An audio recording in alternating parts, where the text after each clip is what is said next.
കേരളത്തിലെ മുഖ്യമന്ത്രി ചർച്ചകൾ തുടരുന്നതിനിടെ സംഘടനാ ജനറൽ സെക്രട്ടറി ചർച്ചകളിലേക്ക് കൂടി കടക്കുകയാണ് ഹൈക്കമാൻഡ്. ഭൂപേഷ് ബാഗൽ, സച്ചിൻ പൈലറ്റ്, മുകുൾ വാസ്നിക് തുടങ്ങിയവരാണ് ഇപ്പോൾ പരിഗണനയിലുള്ളത്. മുഖ്യമന്ത്രി സ്ഥാനത്തേക്ക് AICC ജനറൽ സെക്രട്ടറി KC വേണുഗോപാലിന്റെ പേര് സജീവ പരിഗണനയിലിരിക്കെയാണ് പുതിയ നീക്കം. നോബൽ മാരിക്കാരൻ, അതിൽ ചില സൂചനകളുണ്ട്. ഒരേ സമയം സംഘടനാ ജനറൽ സെക്രട്ടറിയെ കുറിച്ചുള്ള ചർച്ചകളിലേക്ക് ഹൈക്കമാൻഡ് കടക്കുന്നു, അതേസമയം കേരളത്തിലെ മുഖ്യമന്ത്രി ചർച്ചകളിലേക്കും കടക്കുന്നു.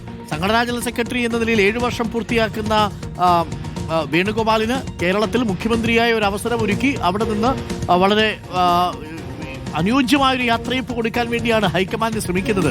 അപ്പോൾ 2 ചർച്ചകളും ഒരേപോലെ നടക്കുന്നു എന്നുള്ളത് യാദൃച്ഛികമാണ് എന്ന് നമുക്ക് പറയാൻ പറ്റുമോ?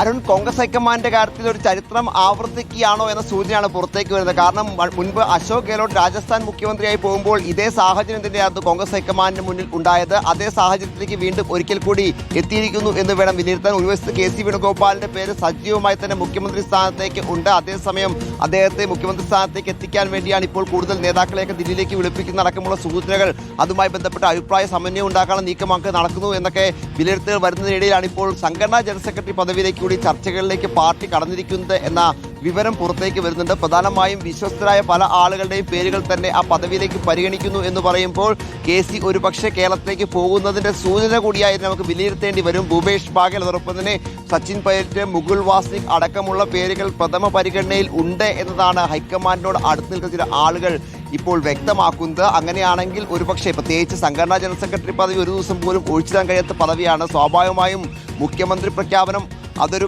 പേപ്പറായോ ഒരു കുറിപ്പായോ വരികയാണെങ്കിൽ ഒരുപക്ഷെ പുതിയ ജനറൽ സെക്രട്ടറി, സംഘടനാ ജനറൽ സെക്രട്ടറി കൂടി ആ കൂടെ പ്രഖ്യാപിക്കാനുള്ള സാധ്യതയും നമുക്ക് എന്താണെങ്കിലും ഈ ഘട്ടത്തിൽ തള്ളിക്കളയാൻ കഴിയില്ല. എന്താണെങ്കിലും ചർച്ചകൾ നടക്കുന്നു എന്നാണ് അറിയാൻ കഴിയുന്നത്. വിശ്വസ്തരായ ഭൂപേഷ് ബാഗേൽ, അതോടൊപ്പം തന്നെ സച്ചിൻ പൈലറ്റ്, ഒപ്പം മുകുൾ വാസ്നിക്, ഒപ്പം നിലവിലത്തെ ട്രഷററായ അജയ് മാക്കന്റെ പേരുകൾ കൂടി ഉയരുന്നുണ്ട് എന്ന് വിവരം ലഭിക്കുന്നു. അജയ് മാക്കനും മുകുൾ വാസ്നിക് കേരളത്തിലെ നിരീക്ഷകർ കൂടിയായിരുന്നു. എന്താണെങ്കിലും കൂടുതൽ ചർച്ചകളിലേക്ക് കൂടി ഹൈക്കമാൻഡ് കടക്കുകയാണ്. അതെല്ലാം നൽകുന്നൊരു സൂചന KCയിലേക്ക് എന്ന് തന്നെയാണ് മുഖ്യമന്ത്രി പദം പോകുന്നത് എന്നതിന്റെ സൂചനകൾ തന്നെ. എന്താണെങ്കിലും വരും മണിക്കൂറുകളിൽ ചർച്ചകൾ സജീവമാകുന്നതോടെ ഒരു പൂർണ്ണമായ ചിത്രം നമുക്ക് ലഭിക്കും. ഒരു പ്രഖ്യാപനം ഇന്നുണ്ടാവുകയാണെങ്കിൽ ഒരുപക്ഷെ അടുത്ത ദിവസത്തെ സത്യപ്രതിജ്ഞയിലേക്ക് പോകും. അതല്ലെങ്കിൽ മറ്റു നീക്കങ്ങളും നമ്മൾ കാത്തിരുന്ന് കാണേണ്ടതായി വരും. Arun, okay, thank U.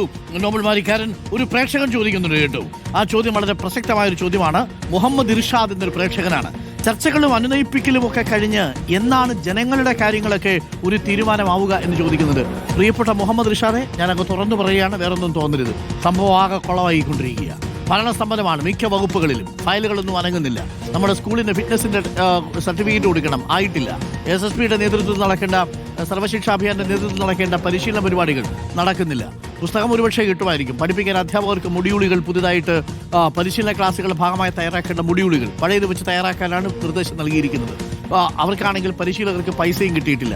ആകപ്പാട് ചുറ്റി വരിഞ്ഞുകൊണ്ടിരിക്കുന്ന ഒരു പ്രതിസന്ധിയുണ്ട്. ഇതിങ്ങനെ നീണ്ടുപോയാൽ ഭരണ പ്രതിസന്ധിയിലേക്ക് കാര്യങ്ങൾ പോകും. പല വകുപ്പുകളിലും ഉദ്യോഗസ്ഥന്മാർ തിരിഞ്ഞു നോക്കുന്നില്ല എന്നാണ്. നമ്മുടെ ചൂരന്മല മുണ്ടക്കയിൽ പോലും ചില പ്രതിസന്ധി ഉടലെടുക്കുന്നു എന്നുള്ളതാണ് ഇപ്പോൾ നമുക്ക് ലഭിക്കുന്ന വിവരം. മുഹമ്മദ് ഇർഷാദ് പറഞ്ഞത് വളരെ കറക്റ്റാണ്. അപ്പോൾ ഇനി ഇവന്മാർക്ക് വോട്ട് ചെയ്ത എല്ലാവരെയും ഡൽഹിക്ക് വിളിക്കൂടെ എന്നൊരു പ്രേക്ഷകൻ ചോദിക്കുന്നുണ്ട്. അരുൺ സർ, ഒരു സംശയം. കോൺഗ്രസിൽ ഇങ്ങനെയൊക്കെ ഉണ്ടാവും, നിഷേധവും തമ്മിൽ തല്ലും. അതാണ് പാർട്ടിയിൽ ഞങ്ങളുടെ സ്വാതന്ത്ര്യം. ഇതിനർത്ഥം അച്ചടക്കമില്ലാത്ത പാർട്ടി എന്നല്ലേ എന്ന് ചോദിക്കുന്നുണ്ട്. അച്ചടക്കമില്ലാത്ത പാർട്ടിയാണ് എന്ന അഭിപ്രായമില്ല. പക്ഷേ കുറച്ചുകൂടി സ്വാതന്ത്ര്യം ആ പാർട്ടിയിലുണ്ട്. നേതാക്കന്മാരെല്ലാ കാലത്തും അങ്ങനെയൊക്കെ തന്നെയാണ്. പക്ഷേ ഇതിൽ കടന്നുപോയി, അതാണൊരു പ്രശ്നം. അപ്പോൾ പ്രിയപ്പെട്ട പ്രേക്ഷകരെ, അതിന്റെ കാരണം KCയെ തീരുമാനിച്ചാൽ ലീഗ് ഉടക്കും. VDയെ തീരുമാനിച്ചാലോ കേരളത്തിലെ കോൺഗ്രസിലെ ചില പ്രധാനപ്പെട്ട നേതാക്കൾ ഉടക്കും.